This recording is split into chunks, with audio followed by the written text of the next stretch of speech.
I will introduce it. Our next presenter is Yajuan from the University of Michigan.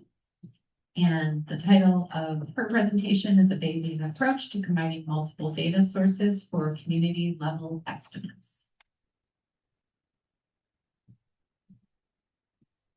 Well, I will do this up. I really enjoy the keynote speech, and you can apply our method.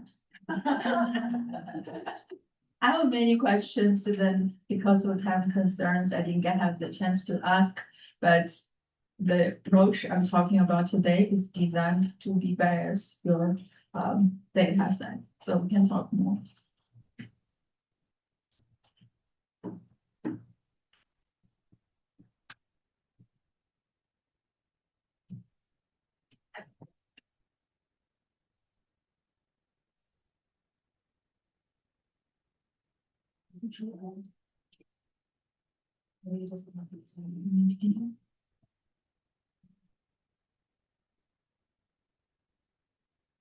Oh, yeah.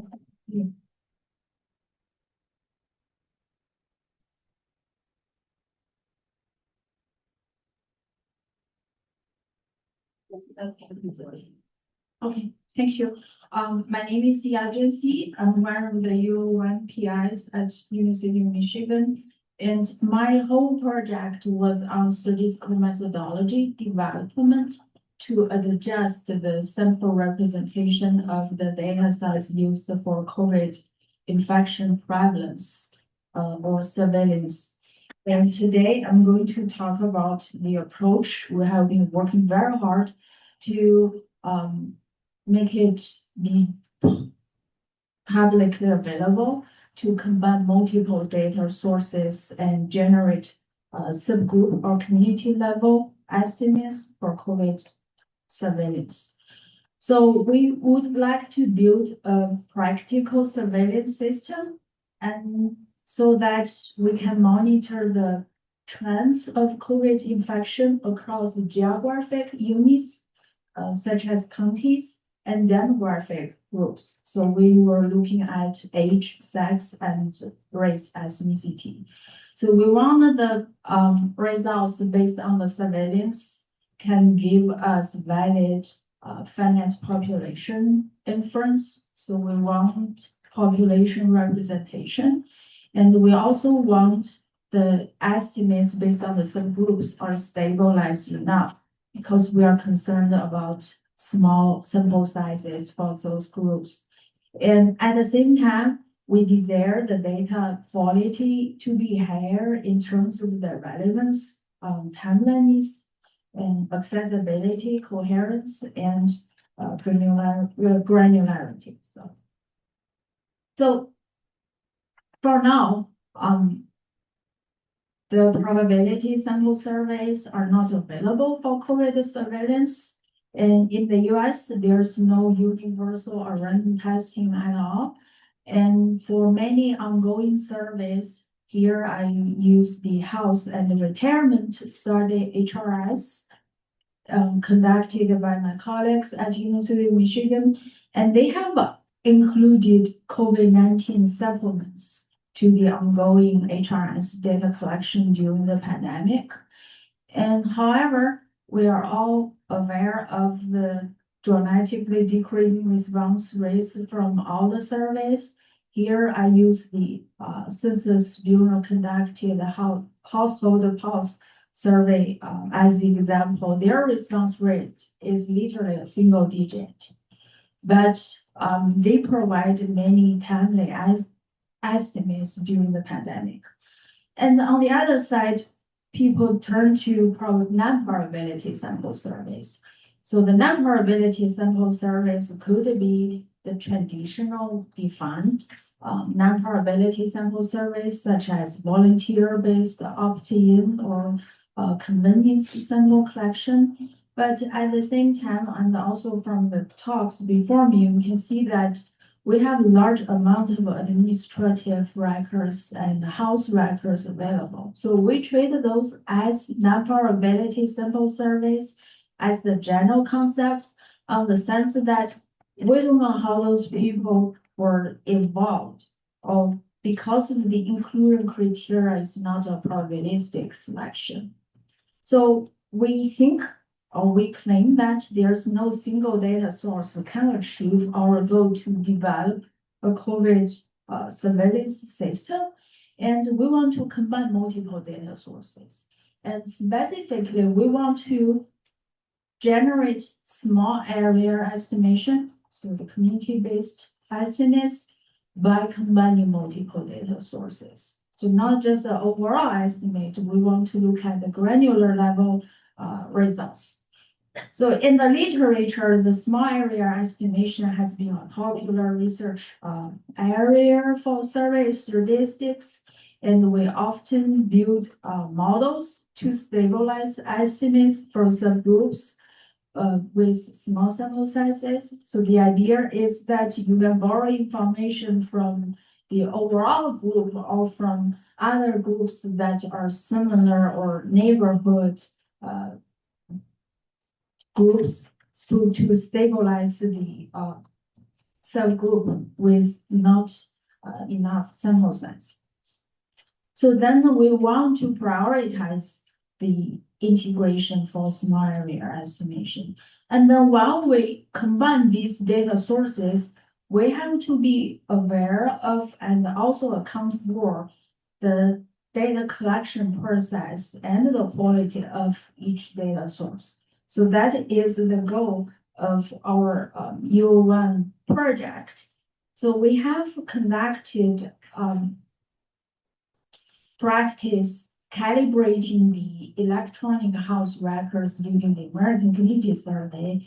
And so we gather the PCR tests of asymptomatic patients. So the patients who don't have any COVID symptoms, but have a surgery, elective surgery appointment with the hospital. So they would be required to take the PCR test 3 days before the surgery. So we gather their PCR tests. And it's interesting that for Michigan Medicine during the COVID pandemic period, we have gathered around 200,000 of PCR tests. And it's interesting that we still detect a large amount of positive cases, even though they are asymptomatic. However, we are concerned about the selection bias of these electronic health records. And for the time when it's concerned, so we started using the American Community Survey. So we gather the zip codes of the patients using their EHR data, and then we try to define the target population. And then we borrow the ACS to calibrate the demographics of those inpatients or the asymptomatic patients test. And that's how we build up this approach called Mr. P. I will be talking about Mr. P for the past few years.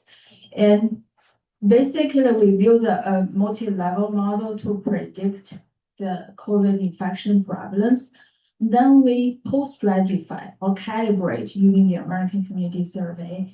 So our team has put together the interface to allow general users to run MRP or Mr. P, but the whole methodology underlying Mr. P is small area estimation and calibration using survey statistics, combining multiple data sources. But it does not always work. Like I said, because of timeliness concern, we gather the American Community Survey, we only calibrate demographics. However, this integration process depends on the quality of each data source. It depends on what factors we have adjusted.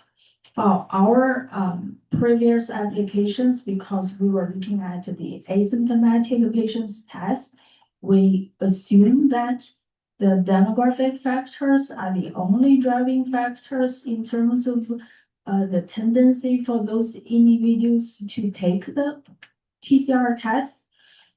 So we require that the data sources have to have overlapping information. So in our application, those are the demographics. And those are highly predictive of the final outcome, which is the infection result.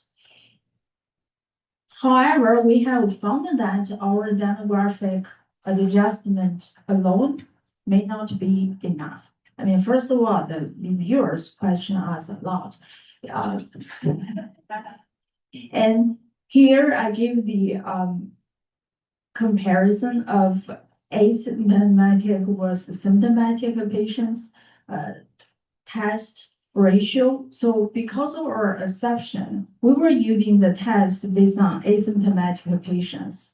We assume that they represent the trends, but not the magnitude. But the magnitude in our assumption has a ratio adjustment, which means that given the demographic profile, say 45 to 50-year-old females with a college degree, the ratio of the infection rate between symptomatic cases to those of asymptomatic is a constant. So then once we estimate the trends of the asymptomatic cases, we can inflate those using those constant ratios, which we don't know, we try to estimate, but since they are constant, they can represent the trends. However, and when we did the comparison, you can see that even after the demographic adjustment, we still see a discrepancy between the racial groups. So that leads us to consider more challenging or handle more challenges considering the potential unadjusted confounders. So should we think about healthcare utilization? So during COVID, if you have elective surgery appointments, you may have better healthcare utilization rates than the general population, and your socioeconomic advantages could be higher than the general population, and your health status may be worse than the general population. So we had the concerns about the potential confounders. However, we don't have the benchmark information of these measures. So how can we get the overlapping characteristics in the sense that we have the population distribution of those measures? So then we take one step back since we are concerned about the infection outcome. So can we think about another data source that has the outcome so that we can use the outcome directly to calibrate the HR test? And then even the outcome itself, the constructs may have different definitions across studies. How can we harmonize or address the heterogeneity in the contrast? So here we look at the HRS COVID supplement. For the EHR data, we have the PCR tests. Even though the tests themselves are subject to sensitivity, like around 70%, the specificity is pretty high. We assume it's 100 case. So for the Michigan EHR, we gather their test date results, age, sex, race, and the 5-digit zip code. So we think our target population of the Michigan EHR is the residents in the catchment areas defined by the zip codes. So that's how we gather the American Community Survey characteristics of this target population. However, for HRS, if you look at the COVID question, they ask, have you had or do you know do you now have COVID-19, the disease caused by the novel coronavirus? So this is self-reported diagnosis. And the HRS targets for those who are 50 years and older, the US population. So then when we try to integrate our EHR with HRS, we have to think about all these features of the two data sources separately. And the key concern is that can we use HRS to calibrate the selection bias of our EHR? And at the same time, can we use the HRS self-reported outcome to reduce the risk of unmeasured confounders in the adjustment? So that means can HRS contribute more than the ACS in the adjustment? So we have to think about the model identification. So here I add one row of overlapping cases. So we have the HRS, we have demographics, and a proxy outcome, because we don't think the self-reported result is as high quality as the PCR test. And then for the EHR data, we have demographics and the primary outcome we are interested in. So we aim to combine these two data sources, but because we don't collect these two outcomes together for any of the cases, we have to think about model identification. So we create some overlapping cells. So I say overlapping cells, that means we use H-stacks race to define the cells rather than a single individual. So we don't have any identifier linking HRS participant to their EHR PCR test. So this setup would allow us to reduce the assumption of linking the two outcomes. We also consider the various cases trying to allow us to use the proxy outcome so that we can improve the overall primary outcome prediction, but that involves unverified assumptions, and that's the motivation of introducing the overlapping cells. So here I only present our simulation results. If we assume that the participation into the HR is missing at random, that means given the demographics and the proxy outcome, and you can see that our approach would reduce the estimation uncertainty with a smaller bias, smaller root mean squared error, and higher coverage. So each point here represents one area level estimate. And we also consider the extreme case. What if those who tend to get infected have higher chance to be involved or to be selected into the EHR data? So that's missing not at random. In that case, this would have much more improvement over the traditional Mr. P adjustment. So more results are coming, but to summarize, our key methodology is data integration or harmonization. So we have to handle both the selection bias and the measurement error simultaneously when we try to stabilize my error estimates using multiple data sources. And the key assumption is that if the proxy outcome has different correlations with the primary outcome across those areas, and then including them will give you different subgroup estimates. But if that relationship or the effect is similar, it won't affect your subgroup estimates, even though it may shift your overall infection rate. So the key message here is to understand the potential selection mechanism of your data sources. Here I put a list of references. Thank you.